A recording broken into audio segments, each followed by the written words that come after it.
مرة أخرى مشاهدينا الكرام إلى الألينز مع الزميل غازي العمري وبجواره كل من كابال وأزدتش. إليك غازي. إذا أسامة معي نجم هذه المباراة لاعب يوفنتوس كابال وأيضا اللاعب الشاب أدزيتش نتحدث معهما بعد نهاية هذه المباراة.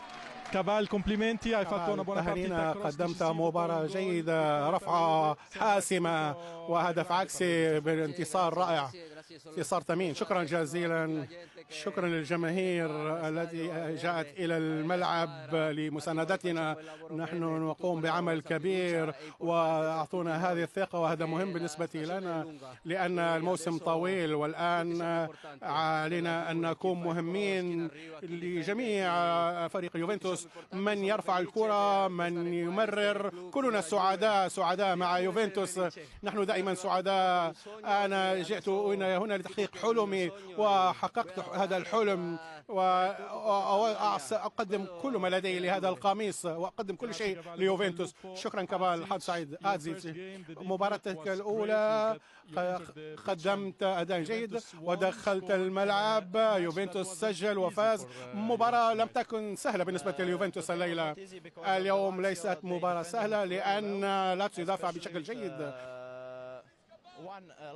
خاصة عندما كانوا يلعبون بنقص عددي. من الصعب جدا اختراق الخطوط ونحن فزنا، هذا الشيء الأهم. ونود أن أشكر كل الطاقم والمدرب وكل الأطقم في يوفنتوس لمنحي هذه الفرصة لكي أمثل يوفنتوس. كيف تشعر بعد أن تلعب في هذه المباراة عندما كنت تلعب مع يوفنتوس نيكست جينيريشن، الجيل القادم؟ كنت ألعب ولكن شعور رائع أن أدخل هنا مع الفريق الأول. هؤلاء اللاعبين كنت أشاهدهم على التلفاز. بالنسبة لي مثل دوغلاس كوب ماينرز، أن أشاركهم وألعب معهم هذا شيء رائع. حظ سعيد، أتمنى لك حظ سعيد. شكرا.